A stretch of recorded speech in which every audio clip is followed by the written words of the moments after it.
You can never go far in this kingdom if you don't have something you are doing with your hands. That idea of telling you just give and you will prosper is a scam. Everybody prospering in this kingdom is doing something. When you have nothing to do, you make it difficult for God to bless you. It becomes easy for God to bless you when you have something to do. You can never prosper no matter the prophecies we give you. You must get something doing with your hands, because when God comes to bless you, there must be a contact place. There is no spirit that can prosper a man who is doing nothing. Don't find yourself idling away because somebody told you that you will deliver the nations, that you are an apostle to America, and then you are sleeping, you are seeing dollars. We have a generation of people today who just lock themselves up in the cave and they pray in tongues for 8 months, and when they come out and become fake prophets and scammers, because no matter how spiritual they are, they cannot deny the fact that they need clothes to wear and something to eat. And when they can no longer get those things, they close their eyes and say an angel is talking to them, and they say, bring what you have. You are having this in your pocket, bring it out. In Psalm 128 verse 2, it says, for thou shalt eat the labor of thy hands. It says, happy shall thou be, and it shall be well with thee. You will eat of the labor of thy hands. Prosperity does not begin and end with giving and receiving. You've got to work with your hands. Don't allow your destiny to be scammed. At old age you will weep.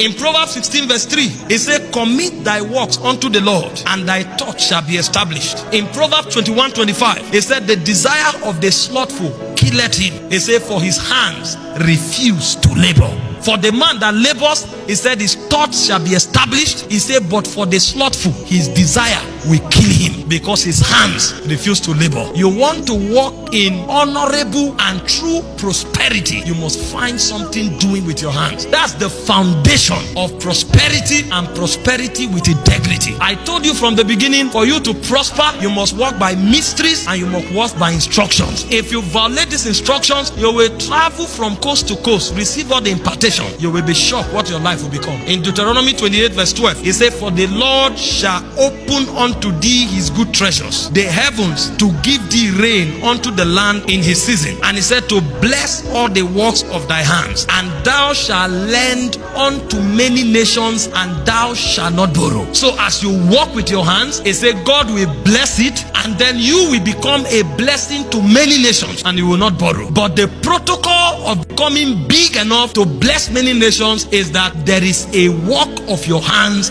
that God blesses. And so if there is no work you are doing, there is nothing God will bless. In Psalm 1 verse 3, the Bible said, and he shall be like the tree, that's the righteous, planted by the rivers of waters, that bringeth forth his fruit in his season. He said, his leaf shall not wither, and whatsoever he doeth, it shall prosper. And so if you are doing nothing, there is nothing that will prosper. When God wants to bless you, he looks out for the works of your hands. And so a man who walks with his hands is a man that is assured of the blessings of God. This is not just for Christians. They say, I cause my rain to fall on both the good and the evil. It's a natural law. That's why the people of the world are working hard and working smartly, and they are making wealth in life, making riches, making money. You want to be part of those whose finances are established and who have dominion in the realm of finances. You must get something doing. The second way to prosper in this kingdom is by the covenant. God has a covenant of prosperity with his people, and the covenant he had with Noah is the covenant of exemption, that you will no longer be destroyed, and while you are yet being exempted, I will prosper you. And so he gave him a code for activating that covenant. He said, seed time and harvest, cold and heat, summer and winter will not cease. That means so long as the climatic conditions are kept, if you want to prosper, keep sowing.